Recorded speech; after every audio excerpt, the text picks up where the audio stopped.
Cuairt a mui. Nuair a thaisibh a mui, féime sibh coit ar son sia rutain. Paul, Paul, Schengen, Schengen, Biren, Biren,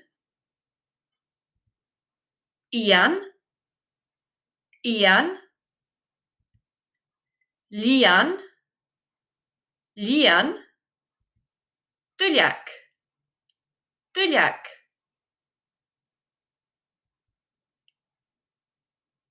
Nuair a thaisibh a mui, coid ar son na rutain agus can na rutain an na Gaelic, mar chi mi nó chunnig mi.